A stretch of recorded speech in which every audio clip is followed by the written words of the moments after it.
Finding my company, the lieutenant looked at me and asked, "Bascom, do you know how to drive a Jeep?" "Oh, no, sir," I replied. "Well, do you know how to drive a Model A Ford?" "Yes, sir," I said.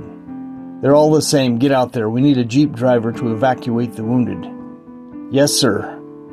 I knew that the Germans were all around us. They were up in the little hills and could see anything that moved and would zero in on it. I crawled under the steering wheel, took off my helmet, and said the words my grandfather had said when he was in need of the Lord's help. "Dear Lord, please help me."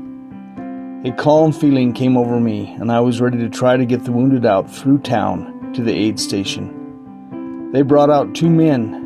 One was able to sit up, the other could not. They placed him on a door across the back of the Jeep. Down through town we went, shells falling all around us. Unloading them, I went back for more. Back through town we went, which was about 1/2 mile. The third time going through town, a big white pig came out of the building just as we passed. I heard an explosion and a squeal. I retraced my route, and there was that pig, dead.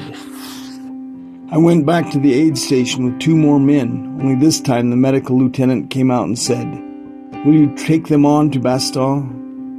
I asked him if we were cut off. He did not know but thought so. Down the road I went. It was a little foggy, and when it cleared, I could see there were German soldiers on both sides of the road. I turned to the fellow in front of me and said, "Duck." I leaned towards him and he leaned towards me. I stepped on the gas pedal. The windshield was down, and just looking over the hood I could see tracers right in front of me from both directions. We went through that crossfire of machine guns. As we went by, an unseen power took a hold of that steering wheel, turning it one way, then the other. We went over a little rise, maybe a 1/2 mile down the road. The fellow in front said, "Don't you think we'd better slow down?"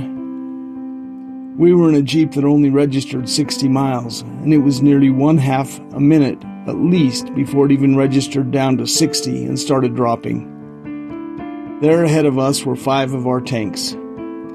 I stopped and told the commander about the roadblock. He said he'd been there for 2 hours trying to break through. That was only one of the many times that I was protected. I received the Bronze Star for this.